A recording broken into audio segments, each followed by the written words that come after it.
अश्वत्थामा महाभारत के एक बहुत बड़े योद्धा थे। वो द्रोणाचार्य के बेटे थे, जो पांडव और कौरव दोनों के गुरु थे। अश्वत्थामा बहुत बलवान, कुशल और युद्ध कला में निपुण थे। वो अपने पिता और कुरु वंश के प्रति अपनी वफादारी और समर्पण के लिए जाने जाते थे। अश्वत्थामा का जीवन कुरुक्षेत्र के युद्ध से जुड़ा था।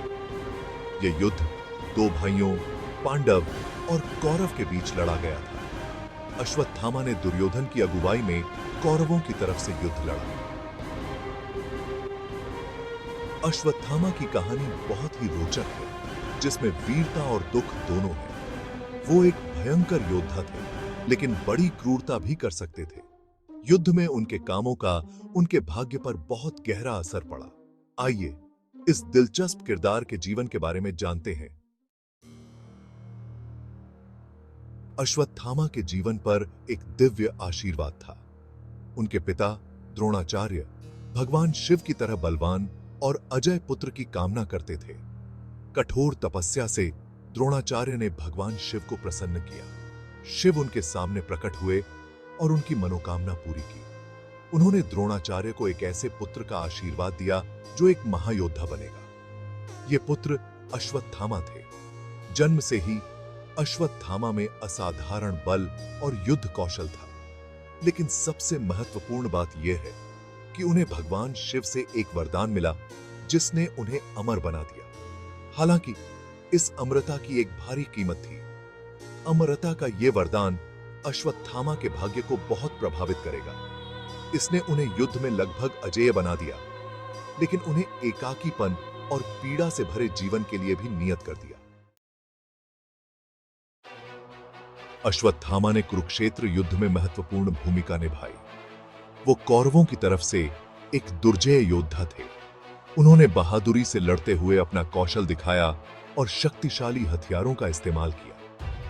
अपने पिता और दुर्योधन के प्रति अश्वत्थामा की वफादारी अटूट थी। युद्ध में अश्वत्थामा से जुड़ी सबसे महत्वपूर्ण घटनाओं में से एक थी धृष्टद्युम्न की हत्या। धृष्टद्युम्न पांडवों का एक योद्धा था, जिसने द्रोणाचार्य को छल से मार डाला था। अपने पिता की मृत्यु का बदला लेने के लिए अश्वत्थामा ने अपना गुस्सा उतारा। उन्होंने एक भयंकर युद्ध में धृष्टद्युम्न को मार डाला और अपनी प्रतिज्ञा पूरी की। क्रोध और प्रतिशोध से प्रेरित होकर अश्वत्थामा के कार्यों के गंभीर परिणाम हुए। उन्होंने रात में पांडवों के शिविर पर हमला करने और सोते हुए योद्धाओं को मारने सहित जघन्य कार्य की।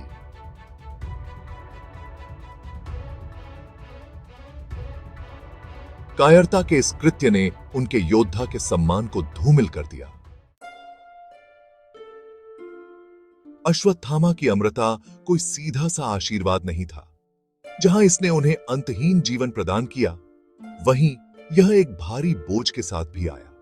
इसका मतलब था कि वो उन सभी लोगों की मृत्यु देखेंगे जिन्हें वो जानते थे और प्यार करते थे।